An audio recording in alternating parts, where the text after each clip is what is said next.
Good morning વિદ્યાર્થી મિત્રો, આપણે અભ્યાસ કરી રહ્યા હતા પ્રકરણ નંબર 3 ની અંદર ગેલ્વેનિક કોષનો અભ્યાસ કર્યો. ત્યારબાદ આપણે પ્રમાણિત હાઇડ્રોજન વિદ્યુત ધ્રુવનો અભ્યાસ કર્યો. એના પછીના લેક્ચરમાં એવી વાત કરી કે તમે પ્રમાણિત હાઇડ્રોજન વિદ્યુત ધ્રુવ હોય એની ઉપયોગથી ગેલ્વેનિક કોષ જેવી રચના કરી બીજા અન્ય અર્ધ કોષનો પોટેન્શિયલ મેળવી શકો. અર્ધ કોષનો પોટેન્શિયલ ફોર એક્ઝામ્પલ એટલે કે આપણે મેળવતા હતા ઈને શું બોલે છે? પોટેન્શિયલ. જ્યાં માથે આ નિશાની કરું છું બાળકો, આ નિશાની છે એ પ્રમાણિત સ્થિતિ દર્શાવે છે. પ્રમાણિત સ્થિતિનો મિનિંગ એવો થયો કે હું તમને બહુ સરળ એક્ઝામ્પલ આપું કે ભાઈ કોઈની કાર્યક્ષમતા 100% હોય એટલે સંપૂર્ણ આદર્શ. તો તમને બધાને ખ્યાલ છે કે સંપૂર્ણ આદર્શ પદાર્થ કે કોઈ ઉપકરણ હોતું નથી. તેમાં કાંઈક ને કાંઈક ક્ષતિ રહી જાય છે કે કાંઈક ખામી રહી જાય છે કે કોઈ અવરોધ નડે છે જે તેની કાર્યક્ષમતાને 100% થવા દેતું નથી. એટલે પ્રમાણિત સ્થિતિનો મિનિંગ થયું આદર્શ સ્થિતિ. એમાં કોઈ પણ પ્રકારનો અવરોધ નહીં, કોઈ પણ પ્રકારની ક્ષતિ નહીં, કોઈ પણ પ્રકારની ભૂલ ભલામણ નહીં, અને જેની પૂરી કાર્યક્ષમતા સાથે પોટેન્શિયલ આપે એટલે કહેવાનો મિનિંગ છે અને એટલે પ્રમાણિત સ્થિતિ બોલાય. અને પ્રમાણિત પોટેન્શિયલ કોઈ દિવસ મેળવવો કેવો છે? અશક્ય જેવી વાત છે. કારણ કે આદર્શ સ્થિતિ કોઈ દિવસ થવાની નથી. અહીંયા પ્રમાણિત મેળવવું હોય તો શું કરવું પડે? તો દ્રાવણની અંદર જે સોલ્યુશન લ્યો એની સાંદ્રતા 1 મોલ લેવી પડે. જો આપાત થતો વાયુ તમે પસાર કરતા હોય તેનું દબાણ 1 બાર રહેવું જોઈએ અને તાપમાન 298 કેલ્વિન હોવું જોઈએ. જો એટલી બાબત ધ્યાનમાં રાખો, તાપમાન પૂરા પ્રક્રિયા દરમિયાન 298 રહેવું જોઈએ. પૂરી પ્રક્રિયા દરમિયાન, રેડોક્સ પ્રક્રિયા દરમિયાન જો કોઈ વાયુ પ્રક્રિયક હોય તેનું દબાણ 1 બાર રહેવું જોઈએ અને દ્રાવણની અંદર નિક્ષેપિત થતા આયનો ની સાંદ્રતા કેટલી જળવાઈ રહેવી જોઈએ? 1 મોલ. આ 3 કન્ડિશનનું પાલન થાય અને જ્યારે તમને વિદ્યુત ધ્રુવનો રિડક્શન પોટેન્શિયલ મળે એને શું બોલાય? પ્રમાણિત પોટેન્શિયલ.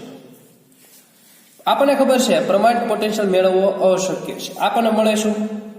પોટેન્શિયલ મળે. આને પોટેન્શિયલ બોલાય. ખાલી પોટેન્શિયલ, રિડક્શન પોટેન્શિયલ. કારણ કે ખબર છે પ્રમાણિત કરતા કંઈક કેવું મળે? ઓછું. કોઈ ઉપકરણ હોય એની કાર્યક્ષમતા 100% ન હોય, 90% હોય એટલે 100 કરતા એવી થઈ ઓછી થઈ ને, તો એ જ થયું કે ભાઈ આપણને મળશે હું કોઈ વિદ્યુત ધ્રુવ માટે પોટેન્શિયલ વેલ્યુ મળે જે કોના કરતા હોય? ઓછી. એની પ્રમાણિત સ્થિતિ હોય. પ્રમાણિત એટલે આદર્શ સ્થિતિ. આદર્શ સ્થિતિમાં પોટેન્શિયલ હોય એની કરતા કાંઈક મળે? ઓછું મળે. એ ઓછું કયું? એ કોણે આપ્યું? નર્નસ્ટ ભાઈ આપ્યું. કોણે આપ્યું છે આપણને ઇક્વેશનમાં? નર્નસ્ટ સમીકરણ. ખાસ જોજો, નર્નસ્ટ સમીકરણ શેની માટે છે? નર્નસ્ટ સમીકરણ છે રિડક્શન પોટેન્શિયલ કેટલું ઓછું મળે એના પ્રમાણિત સ્થિતિ કરતા. પ્રમાણિત સ્થિતિ મેળવી બાળકો અઘરી છે. પ્રમાણિત સ્થિતિમાંથી પોટેન્શિયલ મળે એની કરતા ખરેખર મળતું પોટેન્શિયલ કેવું હોય? ઓછું હોય કે ન હોય? કોઈ એમ કહે છે, બહુ હજી સરળ એક્ઝામ્પલ આપવાનો પ્રયત્ન કરું કે આપણી ઘરે આવતી વીજળી, ઇલેક્ટ્રિસિટી, શું જીએબી માંથી જેટલા વોલ્ટેજ નીકળે છે એટલે બધા વોલ્ટેજ આપણને મળે છે? નહીં.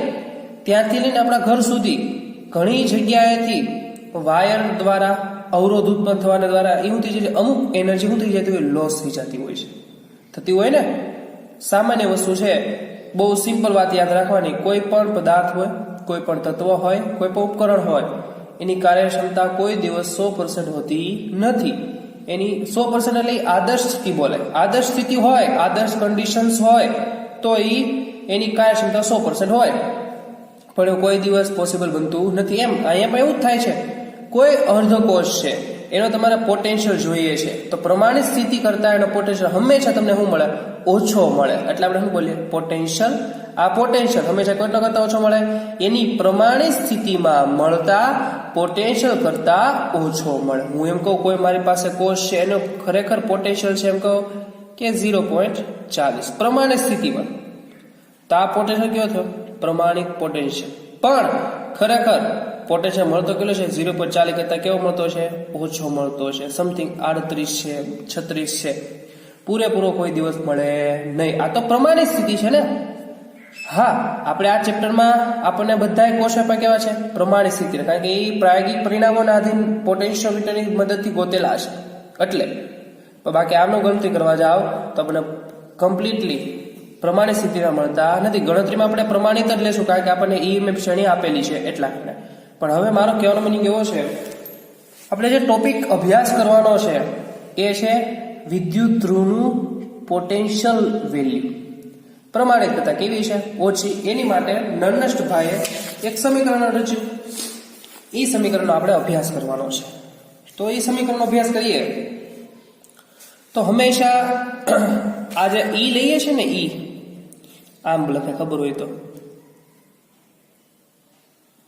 કોપરનું લખું ફોર એક્ઝામ્પલ કોપર +2 કોપર 0.34 બાળકો આનો મિનિંગ શું છે આનો મિનિંગ કંઈક આવો છે કે કોઈ કોપર પ્લસ આયન છે એકવીસ દ્રાવણમાં એને 2 ઇલેક્ટ્રોન મળશે તો એ કોપરમાં રિડક્શન પામશે એટલે 2 ઇલેક્ટ્રોન આપવા કેટલી ઉર્જાની જરૂર પડશે 0.34 વોલ્ટ આ સામાન્ય પોટેન્શિયલ કિંમત કહી શકાય એટલે હંમેશા જ્યાં પોટેન્શિયલ આપેલી છે એનું નામ છે વિદ્યુત ધ્રુવ આ ક્યાં કોઈ વિદ્યુત ધ્રુવ પર થશે પ્રક્રિયા ક્યાં થશે વિદ્યુત ધ્રુવ પર એટલે વિદ્યુત ધ્રુવ નું કેવી વેલ્યુ બોલાય રિડક્શન પોટેન્શિયલ શું બોલાય રિડક્શન પોટેન્શિયલ વેલ્યુ સમજાય છે જ્યાં તમને પોટેન્શિયલ વેલ્યુ મળે હંમેશા કઈ પ્રક્રિયા દ્વારા મળે ખાસ યાદ રાખજો કઈ પ્રક્રિયા દ્વારા રિડક્શન પ્રક્રિયા દ્વારા એટલે આમ લખે કોપર +2 માંથી કોપર જોઈ લેજો ઈએમએફ શ્રેણી તમે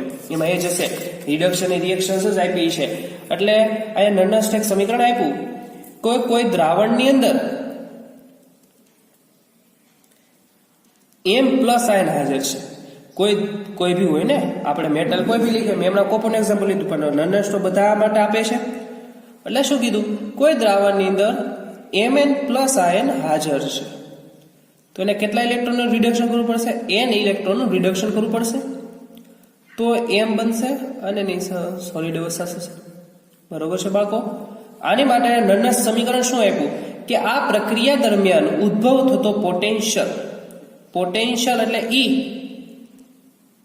Mn + Mn કારણ કે આ શું દર્શાવે રિડક્શન Mn+ હતા એમાંથી n ઇલેક્ટ્રોન મેળવવા Mn બન્યું બરોબર છે Mn એટલે બાળકો આ ખાલી m રાખીએ ક્લિયર થયું Mn નહીં સમજાણું કે ન સમજાણું આ રિડક્શનની પ્રોસેસ પોટેન્શિયલ કોના કરતા ઓછું છે તો આ અર્ધકોષના પ્રમાણિત સ્થિતિના પોટેન્શિયલ કરતા કેવું છે ઓછું કેટલું ઓછું તો RT છેદમાં NF ln નિપજ ની સાંદ્રતા છેદમાં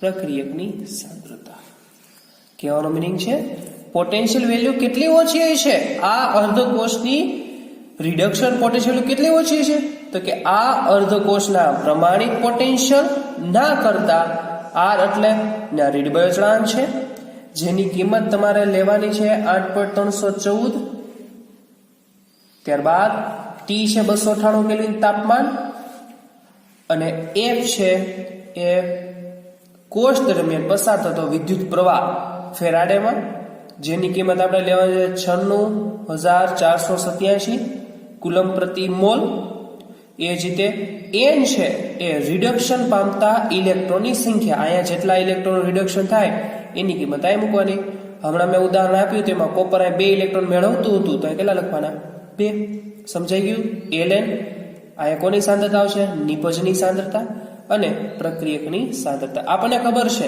પ્રમાણિત સ્થિતિ હોય પ્રમાણિત સ્થિતિમાં જે નિપજ પામે છે આ નિપજ એની સાંદ્રતા કેટલી ધારવામાં આવે છે 1 મોલર કેટલી ધારવામાં આવે 1 મોલર એટલે અહીંયા નિપજની સાંદ્રતા બરાબર કેટલા મૂકી દઈએ 1 મૂકીએ ઇક્વેશન કેવું થયું બાળકો જોઈએ E Mn+ માંથી m માં રિડક્શન પામે છે તેની પ્રમાણિત સ્થિતિનું પોટેન્શિયલ mn પ્લસ માંથી mn, આ પ્લસ n લખો, n પ્લસ લખો, કઈ હાલ ચાલશે હો. એ જ રીતે nRT છેદમાં nf ln m ની સાંદ્રતા કેટલી મૂકી 1 ના છેદમાં પ્લસ n. તો આ થયું નર્નસ્ટે આપેલું વિદ્યુત ધ્રુવનું રિડક્શન પોટેન્શિયલ મેળવવાનું સૂત્ર. આ સૂત્રની મદદથી આપણે ડેનિયલ કોષ માટે નર્નસ્ટ સમીકરણ પ્રૂફ કરીએ. કયા કોષ માટે બાળકો? ડેનિયલ કોષ માટે. ડેનિયલ કોષનું રેડોક્સ સમીકરણ શું છે? ઝિંક ધાતુમાંથી કોપર +2 આયન સાથે પ્રક્રિયા થાય છે. ઝિંકનું ઓક્સિડેશન થાય 21 માં જાય છે. કોપર +2 નું રિડક્શન થઈ જમા થાય છે. તમારે આપણે આયનો ધ્યાનમાં લેવાના હોય. પોટેન્શિયલ નર્નસ્ટ સમીકરણ કઈ સ્પીસીસ માટે છે? તો કાઉન્સમાં લખી નાખું, રિડક્શન સ્પીસીસ માટે છે. કઈ સ્પીસીસ માટે? રિડક્શન. તો અહીંયા બે આયનો છે, આને આપણે રિડક્શન વેલ્યુ લેવી પડે. ફોર એક્ઝામ્પલ હું એમ કહીશ કે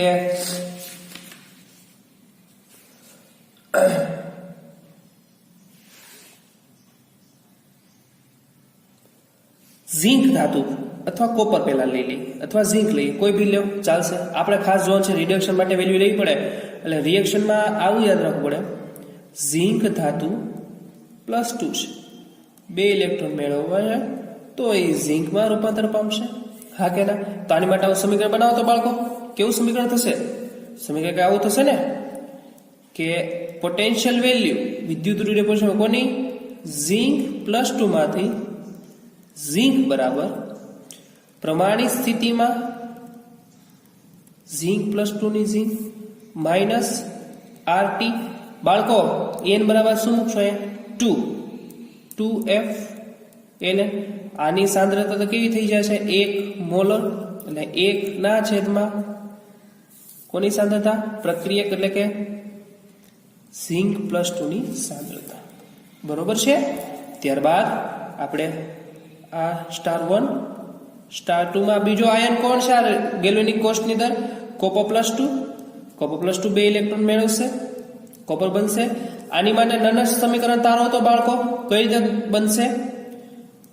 E કોપર +2 માંથી કોપર પ્રમાણિત સ્થિતિમાં કોપર +2 માંથી કોપર નું પોટેન્શિયલ માઇનસ RT. અહીંયા n બરાબર કેટલા આવશે બાળકો? રિડક્શન પામતા ઇલેક્ટ્રોન સંખ્યા 2 f ln. આની સાંદ્રતા કેટલી મૂકશું? 1 મોલર, તો મૂકીએ 1 મોલર છેદમાં કોપર +2. આ લખવું પડે 21 આપણે લખતા નથી, પણ તમે એક્ઝામ વખતે લખજો, કારણ કે આ તો આયન છે ને. શું છે? આયન. આ આયન છે, દ્રાવણમાં પડે છે, ખબર હોય તો. હવે તમને બધાને ખબર છે ઝિંક છે એ કયો ધ્રુવ દર્શાવે છે ડેનિયલ કોષમાં? તો તમને ખ્યાલ છે ઝિંક જે જગ્યાએ છે એ કોષ કયો ધ્રુવ છે? એનોડ. કોપર ક્યાં છે? તો કે કેથોડ પર. રાઈટ? એટલે આ પોટેન્શિયલ વેલ્યુ જે કાંઈ ચેન્જીસ છે કયા છેડા પર થશે બાળકો? એનોડ. આ છે ક્યાં થવાની છે બાળકો? કેથોડ પર થવાની છે. જો એક વખત ઈઝી છે બહુ, એક વખત નર્નસ્ટ સમીકરણનો થોડી નજર મારો. ત્યારબાદ આપણને ખબર છે બાળકો, આપણે વાત કરવા જઈએ તો આના વિશે ખ્યાલ છે. E સેલ બરાબર E right minus E left. આમ પર લખતા હતા E સેલ. ડેનિયલ કોષ માટે સૂત્ર E સેલ બરાબર યાદ હોય તો E cathode minus E anode. આ E નથી બોલવાનું. E શું છે? પોટેન્શિયલ. સેલનો મીનિંગ કોષ. પૂરા કોષનો પોટેન્શિયલ બરાબર શું થાય? કેથોડ વિદ્યુત ધ્રુવનો રિડક્શન પોટેન્શિયલ માઇનસ એનોડ વિદ્યુત ધ્રુવનો રિડક્શન પોટેન્શિયલ. આમ લખી શકાય આપણા ગેલ્વેનિક કોષ માટે. અહીંયા કેથોડ પર થતી રિએક્શન છે કઈ છે કેથોડ પર આ થશે ને લખી નાખો કેથોડ માટે આ રીતે લખી શકું કઈ રીતે જો રિડક્શન પોટેન્શિયલ કોનું કોપર +2 નું કોપર માઇનસ એનોડ છેડા પર કઈ રિએક્શન થતી હોય છે ગેલ્વેનિક કોષમાં તો ઝિંક ધાતુની તો અહીં શું આવશે Zn+2 માંથી Zn રાઈટ ઓર રોંગ સમજાય છે સુધીનું બાળકો ત્યારબાદ ની ચર્ચા કરવા જઈએ ચાલો આ ક્વેશ્ચનને બાજુમાં રાખ્યા અહીંયા જો વેલ્યુ પુટ આઉટ કરવાની છે તમારે તેથી ઈ સેલ બરાબર આ ઈ કોપર +2 બરાબર તો શું છે બાળકો આ જો તો આ ઈ કોપર +2 કોપર બરાબર શું આની જગ્યાએ આ આખી કિંમતો લખી શકું ન લખી શકું તો લખાવો તો મને શું થશે બાળકો એ આપેલી છે તમને શું થાય છે જો લખો ઈ સેલ બરાબર કોપર માટે શું વેલ્યુ લખશું આ વેલ્યુ લખશું ને આ આપેલી છે લખીએ શું થાય છે ઈ કોપર +2 કોપર માઇનસ RT છેદમાં 2F ln એકના છેદમાં કોપર +2 આ લખ્યા કૌંસમાં 21 બરોબર છે હવે સૂત્ર શું છે માઇનસ ઈ Zn+2 Z ની કિંમત એનો મીનિંગ કઈ કિંમત આ જો છે ને આ બરાબર છે ભૂલી ન જતા માઇનસ નો કરી નાખતા બરાબર છે આના બરાબર આ કિંમત લખી શકાય તો ઈ સેલ બરાબર કોપરની વેલ્યુ માઇનસ કોની વેલ્યુ લખવાની ઝિંકની વેલ્યુ લખો ઝિંકની વેલ્યુ આ માઇનસ જો આ માઇનસ એમ આ મોટા કૌંસમાં રાખવું પડે કારણ કે અહીંયા પણ વચ્ચે માઇનસ છે એટલે મોટો કૌંસ કરીશ અને હું લખી ઈ પ્રમાણિત સ્થિતિમાં ઝિંક +2 માંથી ઝિંક માઇનસ RT છેદમાં 2F ln એકના છેદમાં ઝિંક +2 21 મોટો કૌંસ પૂરો ચલો હવે ગાણિતિક સ્વરૂપ છે તમને આવડતું છે થોડું ઘણું તો સોલ્વ કરતા વસ્તુ જોઈએ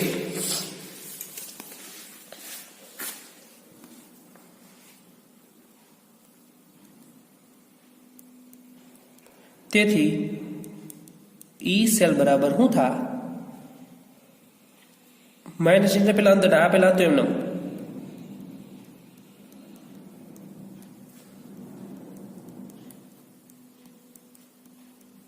હું 21 નહીં લખું એ તમે જાતે લખી નાખજો આ માઇનસ એને મળશે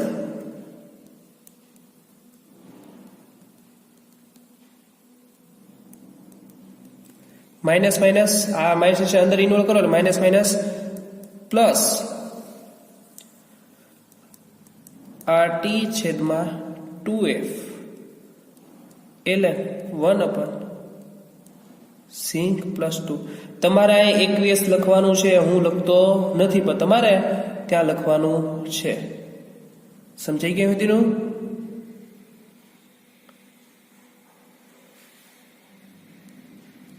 આ મોટો કૌંસ જોઈ લો શું કર્યું મેં કઈ નથી કર્યું આ માઇનસ ને આને આપી કારણ કે સૂત્ર આ કોની માટે હતું આ કેથોડ હતું આ વેલ્યુ કોની હતી એનોડ કેથોડ માઇનસ એનોડ તો આ માઇનસ આને પણ મળે અને આને પણ મળે જો ત્યારબાદ હવે શું કરીએ હું બહુ સિમ્પલ સ્ટેપ કરું આને અહીં લખું ને આને પછી લખું તો ચાલે જો ઈ સેલ બરાબર આ વેલ્યુ આમ ઈ માઇનસ કોપર +2 માં કોપર માઇનસ આવી લખું રેડી કાંઈ નથી કર્યું આને પહેલા લખું પછી લખું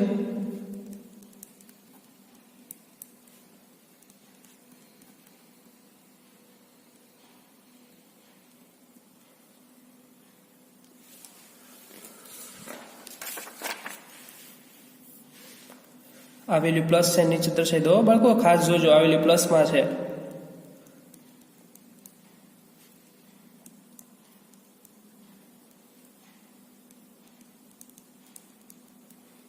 સમજાણો હું કીધું મેં બહુ સાદું ગણિતના નિયમો વાપર્યા આ માઇનસ વાળું છે ને આ લીખું આને પછી લીખું કાંઈ ફેર પડવાનો નથી તો મારો પ્રશ્ન એવો છે બાળકો, શું હું આમ ન કરી શકું? તમને ખ્યાલ હોય તો જો અત્યારે આપણે એવું કીધું અહીંયા ઈ સેલ બરાબર શું લખ્યું? ઈ કેથોડ માઇનસ એનોડ, ઈ સેલ બરાબર ઈ કોપર પ્લસ 2 કોપર છે કે નહીં? જો હું એમ કરી શકું આ પ્રમાણે સ્થિતિ હોય, આ પ્રમાણે સ્થિતિ હોય તો પોટેન્શિયલ વેલ્યુ કેવી મળે? પ્રમાણિત. તો અહીંયા કંઈક આવું જ થાય છે બાળકો. જુઓ આ જુઓ તો શું છે? ઈ પ્રમાણિત કોપર પ્લસ 2 માઇનસ ઈ ઝિંક પ્લસ 2. આના બરાબર શું લખી શકું? પ્રમાણિત કોષ પોટેન્શિયલ. લાંબ થશે ને, સુધરી શું જશે? શું થઈ જાય? બહુ ઈઝી છે. ઈ સેલ બરાબર શું થઈ જાય? પ્રમાણિત ઈ સેલ. કારણ કે આના બરાબર શું લખી ગયું? ઈ પ્રમાણિત સેલ માઇનસ હતું એ લખી નાખો RT ના છેદમાં 2F ln 1 ના છેદમાં કોપર પ્લસ 2 પ્લસ RT છેદમાં 2F ln ના છેદમાં ઝિંક પ્લસ 2 થયું. જોઈ દે મિત્રો, અહીંયા આપણે શું કર્યું? ઈ પ્રમાણે સેલ એડ કર્યું. હવે અહીંયા ધ્યાન શું રાખવાનું છે? અહીંયા RT ના છેદમાં 2F, અહીંયા RT ના છેદમાં 2F કોમન નીકળી જશે ને, તો થશે શું? ઈ સેલ બરાબર ઈ પ્રમાણિત સેલ માઇનસ RT ના છેદમાં 2F કોમન કાઢવાના છે બાળકો, એટલે થશે શું? અહીંયા ln 1 ના છેદમાં કોપર પ્લસ 2. આ પ્લસ વેલ્યુ છે પણ મેં નિશાની બહાર માઇનસ કાઢી, એટલે અહીંયા શું થઈ જશે? માઇનસ. તો જ આને અંદર ઇન્ક્લુડ કરો તો આ સ્ટેપ અને આ માઇનસ માઇનસ પ્લસ થઈને આ સ્ટેપ તમને પરત મળશે. ln 1 ના છેદમાં ઝિંક પ્લસ 2. આ સૂત્ર કેવું થઈ ગયું? ln a minus ln b. કંઈક આવું ઇક્વેશન છે જો તો ln a minus ln b શું થાય? ln a ના છેદમાં b. આપણે લખી શકીએ આ રીતે. જો બહુ ઈઝી સ્ટેપ છે. ઈ સેલ બરાબર પ્રમાણિત ઈ સેલ માઇનસ RT ના છેદમાં 2F ln આ a ના છેદમાં b. છેદનો છેદ અંશમાં, અંશનો છેદ છેદમાં. તો આ રીતે થશે. ઈ સેલ બરાબર પ્રમાણિત ઈ સેલ માઇનસ RT ના છેદમાં 2F ln ઝિંક પ્લસ 2. આ તો કેન્સલ આઉટ છેદમાં કોપર પ્લસ 2. શું કે કહું? જે આ સમીકરણ છે એને નર્નસ્ટ સમીકરણ બોલે. કોનું? ગેલ્વેનિક કોષ માટે. કારણ કે ગેલ્વેનિક કોષનું સમીકરણ શું તો આપણને ખબર છે, આવું હતું ને. ઝિંક સોલિડ અવસ્થા copper plus 2 gives to zinc plus 2 aqueous plus copper solid. તેવું જો આનો નર્સ આવડી જવું જોઈએ, આની બધી બનાવતા આવડવું જોઈએ. શું થાય? ઈ સેલ બરાબર પ્રમાણિત ઈ સેલ માઇનસ RT. ટ્રાન્ઝિશન થતા ઇલેક્ટ્રોન સંખ્યા કેટલી હતી કે 2. RT છેદમાં 2F ln નિપજ તો કે ઝિંક પ્લસ 2 અને કોપર શું છે? પ્લસ 2. આમાં આયન જો આની સાથે તો એક આની એક એટલે તો ઉડી જાય, એટલે લેવાનું નિપજના છેદમાં પ્રક્રિયા. અને આ રીતે પણ થાય તો તમને આવડી જવું જોઈએ. જો સાંકેતિક નિરૂપણ યાદ હોય તો આવું છે. સાંકેતિક નિરૂપણ ખબર હોય તો તમને. ઝિંક સોલિડ અવસ્થામાંથી ઝિંક પ્લસ 2 માં 21. આ શું હતું? ક્ષાર સેતુ. કોપર પ્લસ 2 21 હતું, સોલિડ બનતું છે. આમાંથી આવશે આવડવું જોઈએ. આ સમીકરણ બધી નર્નસ્ટ આવડવું જોઈએ ડાયરેક્ટ. કેમ થાય? ઈ સેલ બરાબર માઇનસ ઈ પ્રમાણિત સેલ RT. ઇલેક્ટ્રોન ટ્રાન્ઝિશન અહીં જોઈ લેવાનું કેટલા છે? 2 નું. તો RT છેદમાં 2F ln જમણી બાજુ નો ઉપર અને આ ક્યાં છેદમાં. આવું એક્ઝામ્પલ તમને બુકમાં આપેલું છે. આવો કોષ આપેલો છે. નિકલ ધાતુ છે સોલિડ અવસ્થા, એનું નિકલ પ્લસ 2 માં ઓક્સિડેશન થાય છે. આ ક્ષાર સેતુ. એ જ રીતે Ag પ્લસ માંથી Ag સોલિડ બને છે. તો આનું નષ્ટ કેમ થાય? તો આનો નષ્ટ બહુ ઈઝી છે. 2 ઇલેક્ટ્રોન તો કેટલા મોલ હશે? ખરેખર 2 મોલ હોય ને અહીંયા. આ તો એક જ લખેલું, કારણ કે આ 4 સેતુ પ્રક્રિયા છે. એટલે ખરેખર આ સમીકરણ શું થાય? E સેલ બરાબર E પ્રમાણિત સેલ માઇનસ RT છેદમાં 2F. શું કામ? આ 2 તો 1 નો થાય. આના વેલ્યુ લખવા જાઓ તો આને આખી રેડોક્સ સમીકરણ આનું કેવું થાય? આનું રેડોક્સ સમીકરણ કંઈક આવું થાય. નિકલ ધાતુનું નિકલ +2 માં ઓક્સિડેશન 2 Ag પ્લસ એ 2 ઇલેક્ટ્રોન મેળવી 2 Ag બનાવે. આ કઈ થાય? રિડક્શન. આની રેડોક્સ કઈ થાય? Nickel solid plus 2 Ag plus aqueous. આપણે ગીવ્સ ટુ રાખીએ. શું બને છે?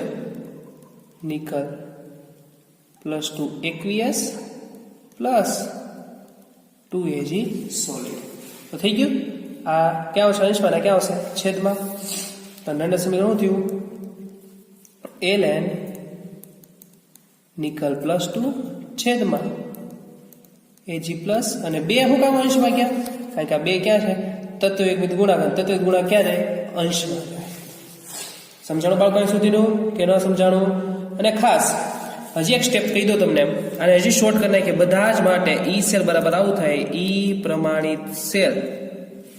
R ની વેલ્યુ મૂકવાની 8.314, T ની વેલ્યુ મૂકવાની 298 અને આને જે કન્વર્ટ કરી નાખો RT ના છેદમાં NF. ln ને કન્વર્ટ કરો 2.303 log. આ રિએક્શન માટે લ્યો, 2 લઈ લ્યો. નિકલ +2 છેદમાં Ag પ્લસ સ્ક્વેર. રાઈટ. આ ત્રણેયનો ગુણાકાર કરો. R એટલે 8.314 લેવાના, T એટલે 298, એના ગુણાકારમાં 2.303 અને F બરાબર લેવાનું 96,500 લેજો. એટલે આખી આવી વેલ્યુ બનશે કે તમારે ઈ સેલ બરાબર આ યાદ રાખવાનું નહીં તમારા બાળકો. -0.059 છેદમાં n log. અહીંયા જે કોઈ ધાતુ હોય, ફોર એક્ઝામ્પલ એમ કહો X છે એ પ્લસ આયન છે આ નિપલ માટે, અને Y લઈ લો એ પ્રક્રિયક માટે. સમજાઈ ગયું? આ વસ્તુ યાદ રાખવાનું. એનું છે આ ઇલેક્ટ્રોન ટ્રાન્ઝિશન થતા એની સંખ્યા. આવડી ગયું? કોઈ રિએક્શન્સ આપ્યું આ રીતે કે A ના A મોલ પ્લસ B ના B mall gives to C ના C મોલ D ના D મોલ. આની અંદર શું થાય? ઈ સેલ બરાબર પ્રમાણિત ઈ સેલ માઇનસ 0.059 છેદમાં n log પ્રક્રિયક નિપજ અંશમાં આવશે.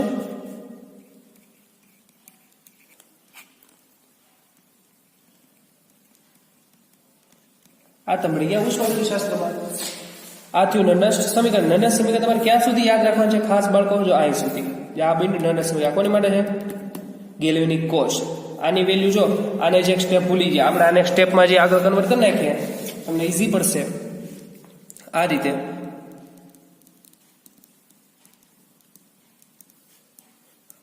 RT છેદમાં 2F ગુણાકારમાં 2.303 log 10 ઝિંક +2 માંથી નીચે કોપર +2.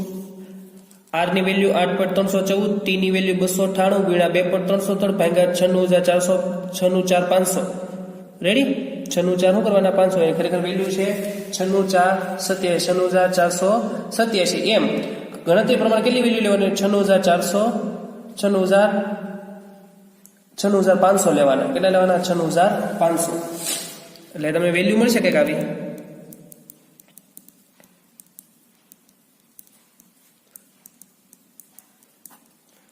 બે log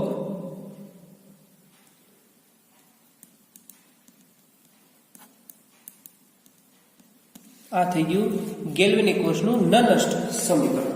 તો આપણે આજના લેક્ચરમાં સુધી રાખશું, અને આના પછી લેક્ચરમાં આપણે નનસ્ટ સમીકરણો પર તેનો સંતુલન અચળાંક કઈ રીતે મેળવશું એનો અભ્યાસ કરશું.